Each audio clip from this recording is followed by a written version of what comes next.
Hello, I'm Tatiana Kasun, and welcome to a special S10 edition of Hempfield Happenings. Our crew of 7 members traveled from Lancaster, Pennsylvania to Orlando, Florida to compete in the 10th annual Sweet 16, where thousands of students from around the country gathered to compete to produce a 10-minute news show in just 16 hours. The topic of our show is International Drive, which is a very well-known road in Orlando. While International Drive is home to popular tourist locations such as Disney World, Universal Studios, and more, we wanted to get away from the tourist hub and travel coast to coast, highlighting all that Florida has to offer. This is Hempfield Happenings.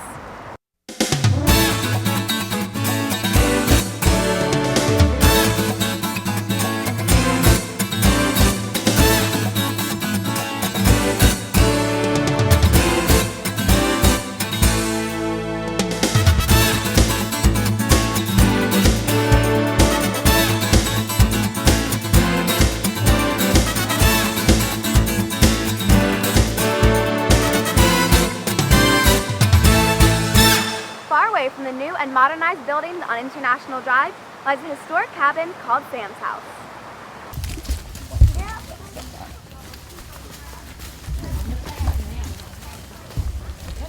While a lot of activities reside on International Drive, history can be found anywhere in Florida. Like here on the East Coast at Sam's House of Pine Island. Sam's House at Pine Island is a historic site in Brevard County. It's on the east coast of the state. It's actually a little gem that's hidden out here in the woods in North Merritt Island, and it showcases and highlights the history of Florida. We do go to SeaWorld and we go to all the attractions on International Drive, but to bring our kids out here and actually educate them of the history of this country so they understand how hard people came down here and worked to create what we have today is really important. Kids love it. They get to do something that is different than their everyday activities, plus it's outside. They get to pretend. We talk about history, so they really get to use their imagination. They've taken them outside and they've actually put vegetables out there and showed when they came here, what they actually had to eat.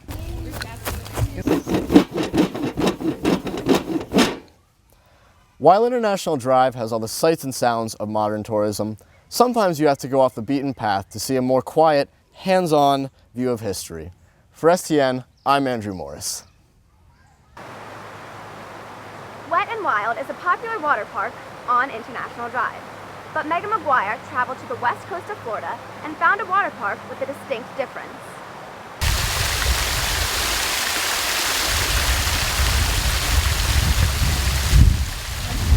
82.7 miles west of International Drive lies a national and water park with fun for the whole family. I've been in theme parks my entire career, and this has by far been my favorite. We've got a riverboat cruise, which take our guests a little bit further down the Weekie Wachee River, and then of course we've got our water park, Buccaneer Bay, where people can actually swim in the first magnitude spring. So it's a fun-filled day for really all ages. But Weekie Wachee has something unique unlike anything on International Drive. Mermaids, like Brianna Wardlow, a mermaid in training. Here, and I've been training here for about 4 months. It's pretty rigorous training. You get scuba certified first, and then you learn to do the air hose. You start doing the choreography in the water, and you just work your way up, and when they think you're ready, you get in a show. They swim in a first magnitude spring, and our theater was built in the late 50s, and it was submerged right into the first magnitude spring. Disney, Universal can't replicate the spring that we have here. So that makes us unique. So we're the only theater like it in the world. It's just a really interesting, magical place. When I first started, there's a moment where I didn't know if I was going to be able to do it and getting on the air hose, and it's definitely a different way of life. Curtain rises, and you see this beautiful first magnitude spring, and then you incorporate beautiful mermaids. It just really adds this great kitsch and this myth about mermaids. The West Coast Weekie Wachee Springs is certainly a mystical experience away from International Drive. For STN, I'm Megan McGuire. Florida is home to around 1.5 million gators, but you won't see any roaming around on International Drive. Sarah Garcia visited the home of thousands of gators, known as Gatorland. He's trying to scare you, and that's his way of saying get out. Here in sunny Orlando, miles away from International Drive, lies a theme park called Gatorland. If folks want to get away from I-Drive, they want to see real Florida, and this is about as real as you can get. Well, I-Drive has great shops, wonderful restaurants. It's a great place to go and have fun, but this is laid back, and it's Florida. Known for its large wildlife and a home to many gators, the park attracts many tourists from all over the world. One particular tourist was here working on a unique new project. Gatorland is not just a theme park full of gators. It's open to more than just sightseeing. Here we bumped into BBC, who is working with the rotary woofer to generate infrasound that causes the gators to bellow. We've been working with BBC for the past 4 days, and they are filming a segment for a documentary on the bellowing of alligators.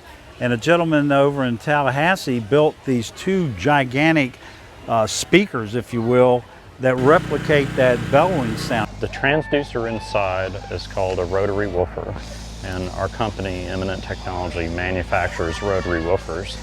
They're designed to play infrasound, sound below 20 hertz. We determined with a hydrophone that the gator vocal fundamental is 19 hertz.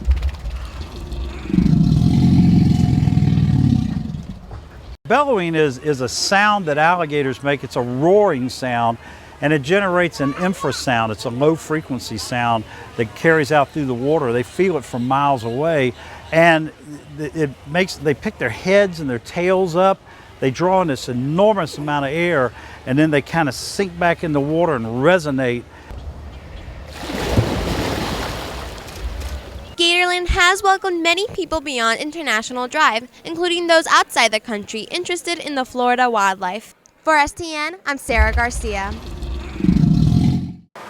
With all the chain restaurants on International Drive, a local organic cafe, such as the Dandelion Cafe, is a nice change of atmosphere.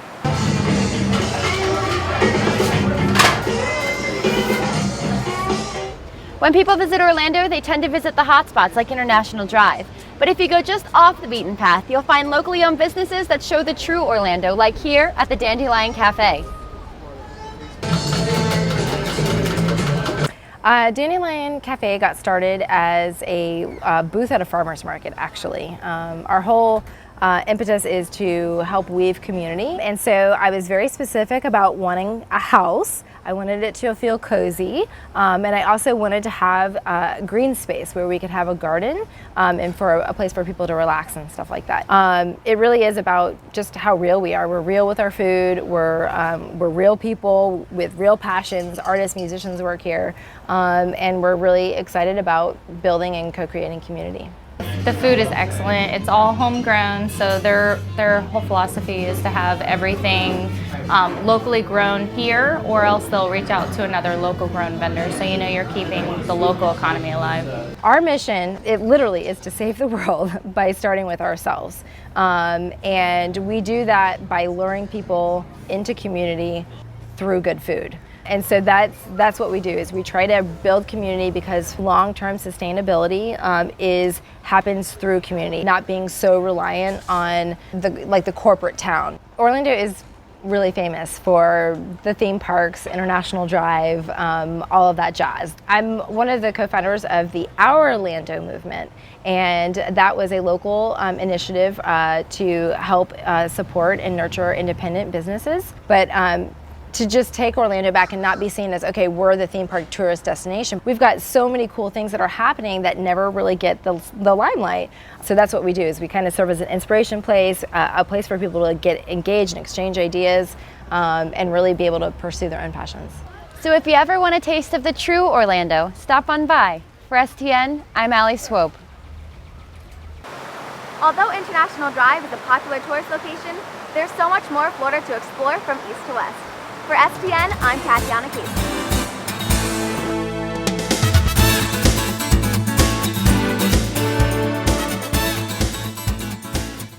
Hello, my name is Matt Bitter, the instructor for the Communications Technology classes here at Hempfield High School. And I'm here with 7 senior level students that produced what you just watched. We call it the Sweet 16. Taddy, can you talk a little bit about what the Sweet 16 is? Sure. The Sweet 16 is where we had 16 hours to shoot, edit, and produce a new show. That's That's right. And normally, Hempfield Happenings, how long does it take for us to produce a Hempfield Happenings show, Aly? About a month and a half it takes the whole class to put together a new show. Okay, and you put what we just saw together in a matter of 16 hours. Obviously, Megan, it wasn't a local show. Where did you get the travel to? No, we traveled to Orlando, Florida, to the Orlando Convention Center down there. It was a really awesome place, and it was full of like different people that we got to meet and different schools that got to come together and really try to do something that we all enjoy. Now, during the Sweet 16, you didn't just stay in Orlando, Florida. Tommy, can you talk about, because you traveled the most, Tommy, where did you go while we were down there? Well, our first experience, so we were there and we were given our challenge, and then so we decided to go coast to coast. So I was in the car from Orlando, then we went to the East Coast, Merritt Island or Pine Island, one of those things. And then we came back to Orlando around like 1:30. And then we went all the way out to Weekie Wachee for Megan's story. That's right, and we actually have a drawing, a map here of where we traveled. It was over 400 miles throughout 12 hours. And I thought you guys did an excellent job. Sam, what did you feel about the experience? Well, everybody was a little bit doubtful of our ability to execute it in the beginning, I think. But at the end of the day, we all did our best, and I think we succeeded. That's great. Well, congratulations on a great job. And did you have a good time at the convention? We did. Yeah, definitely. Yeah. We'll talk a little bit more about that later. This time of year, seniors are looking to broaden their future. Some exhibitors here at the STN convention are seeing if they are the right fit for some of the students attending. I'm a professor of journalism, broadcast journalism, at the University of Nebraska-Lincoln. My name is Lomeg, and I do recruitment for the New York Film Academy in South Beach, Miami. I'm Elizabeth Mays, and I'm the outreach director for the Cronkite School. My name is Lauren Linsalata, and I'm the associate marketing manager. We're a top 10 broadcast program in the country. We feel proud of our hands-on program and our influence in the industry. They can find out about broadcasting. They can also find out about sports journalism, which is huge at the Cronkite School. So we have the privilege of having Hollywood sound stages on our campus. There are lots of great booths here. I mean, this is, again, part of the experience.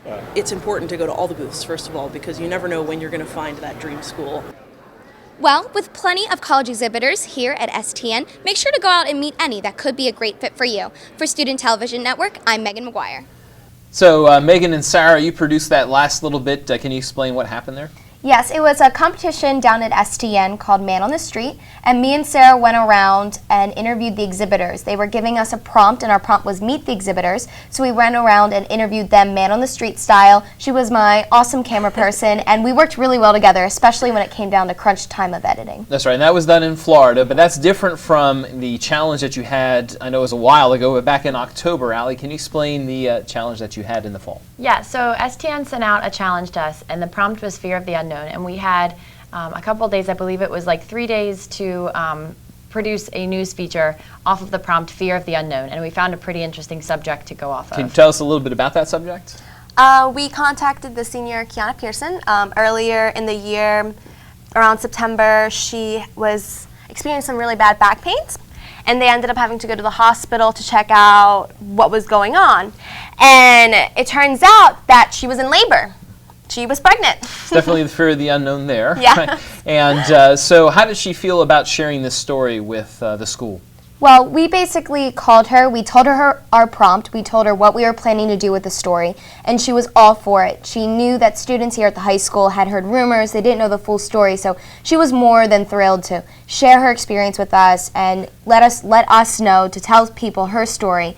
We also, at the end of our feature, we acknowledged our guidance department and everything when we showed it to our school, so that was really beneficial to not only just hear her story, but to help other students who may be in that same predicament. I thought you did an excellent job on the story. I thought it was great that she wanted to share that with us, so let's go ahead and take a look at it. Kiana is a senior at Hempfield High School. She recently became a mother to her baby girl, Kendra. Facing the struggles that come with being a teen parent, Kiana elaborated on how she is dealing with this new lifestyle better than expected. First I was scared and obviously shocked, but then, once she came out, it was just like you're instantly in love. And I was 10 when my little brother was born, so I'm not walking into it blindsided, but it's different being on the other side with waking up and not getting all the sleep. Something unique about Kiana's story is that while most women have 9 months to prepare for a baby, Kiana had only 20 hours. She went into the emergency room with severe back pains and got an unexpected diagnosis. The doctor came back in, I was going to go for x-rays soon, and they were like, oh, well, you're pregnant. And I was like, there's no way. I was like, I got my period all the time. I took my pill and everything. And they were like, yeah, you're pregnant and you're in labor. So it's like 1 minute I'm a kid and like next minute I'm going to be a mom. And it hadn't fully sank in until we went into the next room and they had like put the thing around my stomach and the heartbeat started going out. That's the baby's heartbeat. And I was like, oh my gosh, no. And I was like just waiting to like wake up from like a bad dream or something, but it was reality. I wasn't going to wake up. Registered nurse Mary Steffi provides insight on the risks that come with a woman not knowing she's pregnant. That's really rare. That's probably once a year that happens. It's really frightening because with no prenatal care, you don't know if there's health problems with the mother, health problems with the baby, and so you can't prepare ahead of time. That was terrifying, you know, knowing that there was a baby inside of me and that I did everything normal. And that's what scared me the most, that she wouldn't be okay. We have to just really monitor the baby closely. We have to quickly do some lab tests to see the health of the mother and just keep a very close eye on both of them. It was weird because it was like, how could something like be in me? I didn't gain a big belly or anything, and it was just like, it was impossible that she was in there, but she was there, and I just can't believe it. I was a basic teen, you know, going to the pool and stuff, hanging out with friends and doing everything that like every other kid does, and then now it's like you're a mom and you know you take more responsibility. Yeah, I had to grow up fast, but I wouldn't trade her for the world. Although Kiana's unknown pregnancy made her fearful of the responsibilities that come with having a baby, she is staying positive and taking this new life one day at a time. For Hempfield Happenings, I'm Aly Swope. So we just got done watching the news challenge from the fall. Yours was a film challenge. How was it a little bit different? Well, the film challenge is a little bit different because we have to come up with our own idea. We have to script our story and brainstorm ideas, basically. Whereas the journalism people can kind of go out and find a story, we have to write our own. Yeah, Sam and Tommy were kind of the stars of that, but you were all involved in that film in some way. What was your prompt and who came up with the idea? The prompt was My Imaginary Friend, and we had 3 minutes to write. Wow, the video had to be 3 minutes long. We had 3 days to write, shoot, and edit it. And we also had to use a graphic of a blank picture frame. I don't know whose idea it was to do Imaginary Jerry, but the idea just kind of came about this imaginary friend named Jerry and this 18-year-old girl who had to give up her imaginary friend. So that's good. We're going to go ahead and take a look at that now.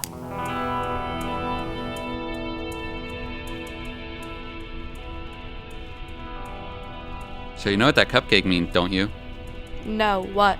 I'm getting too old for this. But you've been my imaginary friend for 13 years now. Don't you remember the contract you signed? No, what contract? Let me refresh your memory. See, you wrote your name right here. You have a big day ahead of you. You should go get ready. So you have exactly 72 hours starting now to make a real friend. I'll be here along the way to guide you in this journey. To accomplish this task, you will need the strength of a majestic speckled bear and the cunning of a wise Indian chief. Today, I'd like you to approach one stranger and strike up conversation. Remember, eye contact is critical because the eyes are a window to the soul. If you have any questions, I'll be around.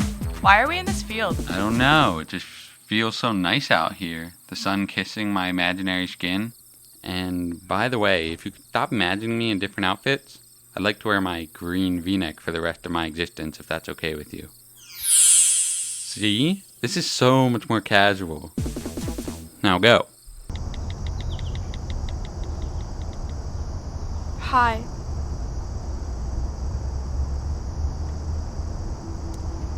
I said make eye contact. If you stare at people that hard, you're going to freak them out.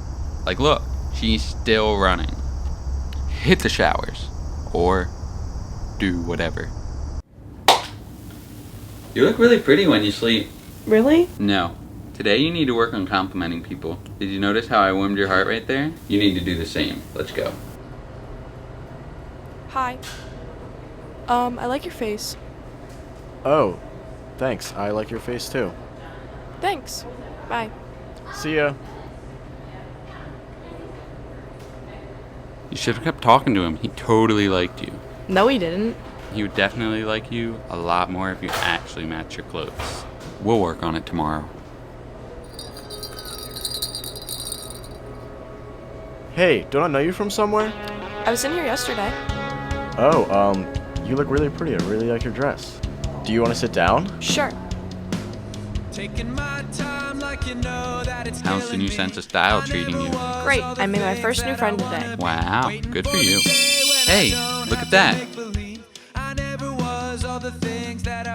It only took you 18 years. Guess my work here is done. I'll miss you, Jerry. I'll miss you too.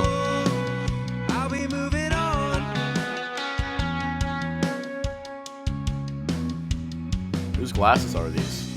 Just somebody I used to know. So we just got done watching the October challenge, and then you got together again in Florida in March, and you had another creation, a short story. Can you tell us a little bit about that? Well, the prompt for this one was a magical door, I believe, maybe the magical door or something like that. So we came up, we tried to do kind of a drama/comedy where it seems like it's something that's really serious, but it ends up being funny in the end. And the title of it was Wait For Me, starring our very own Tatiana Kasun and Tommy Bennett. So, Tommy, how long did you have to film this? We had 3 hours to shoot it, and then we had to split into groups, and the one group was able to edit it, and they had 3 hours to edit it. So total of 6 hours to make. And who did the editing here? That would be me and Tati. Okay, and Tati, how did that process go?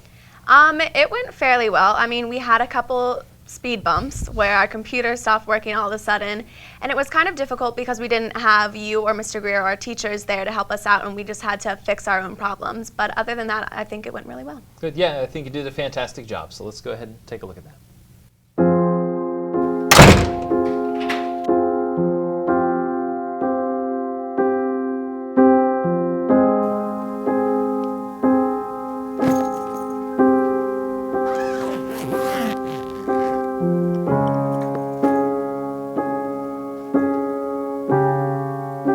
Go through this every time.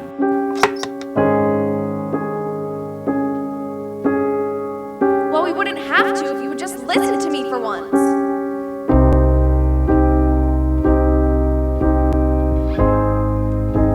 Why do you get to have all the power in this relationship?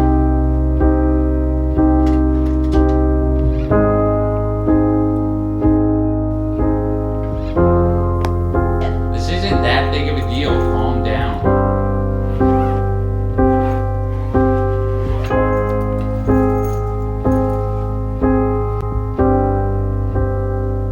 Once I walk through that door, I'm gone.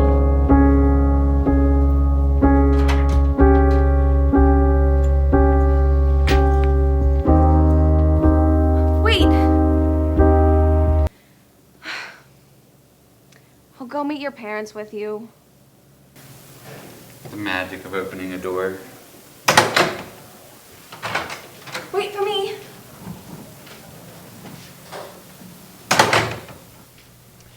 Well, everybody, now that we're home, is there anything that you learned in particular from the whole experience down in Florida? Yeah, I think we all really learned how to communicate well with each other and work well together in a stressful environment. And I know not all of you are going into communications, but next year you're going off to another school, another university. What did you learn at the convention that you can then apply next year? We learned how to reach out to other people without being afraid of getting into these new environments. It definitely made this, we have this new confident look to us. We are more confident, and we are more confident with our work now that we got to experience with like other people and see other people's work and realize, you know, we're not we do really, really good. Or really, oh yeah. And Andy, any thoughts in particular from you? Yeah, along the same lines that Sarah was saying, I think the networking opportunities we had were very beneficial. I had the chance to meet Les Rose and Justice Whitaker. Les Rose, as you know, is a CBS photographer, or he was. And, you know, that's really how you get a job in this business is, you know, talking to different people, meeting different people, and even just Facebook friending people. Like, I'm Facebook friends with Les Rose now, so it's, I think that's probably the most I got of it. Yeah, and he posted on my Facebook wall, happy birthday, so I think we're pretty tight now, so. Well, you also, when we got back, you prepared something for the group? as well. Yeah, we all took a lot of photos, some selfies, some with cameras, and well, real cameras. Not that cell phones aren't cameras, but and then we also I also took video of the plane taking off, the plane landing, and footage of the convention, and I just slapped it all together in Final Cut Pro as just kind of a recap video of the convention. Yeah, now we're not going to see the whole thing here, but we'll see a little bit, bits and pieces of it. So I think you represented Hempfield well, so I'm glad you had a good time, and thanks for all of your hard work. So that's it for this month's Hempfield Happenings. Although new school year begins next month, Mr. Greer, Mrs. Zimmerman, and myself are going to continue our conversations with the graduating Comtech students from the class of 2014. Until then, you can now watch what our program's doing on YouTube. Just visit us at HSD TV7 to view videos produced by all the classes in our program, not just Hempfield Happenings. For the closing credits, we're going to take a look at some of that slideshow that Andy recapped of their adventure at the national competition. So thanks for watching and enjoy the rest of your summer. I'm excited. I'm hungry. And I'm ready. You're hungry? I'm hungry also.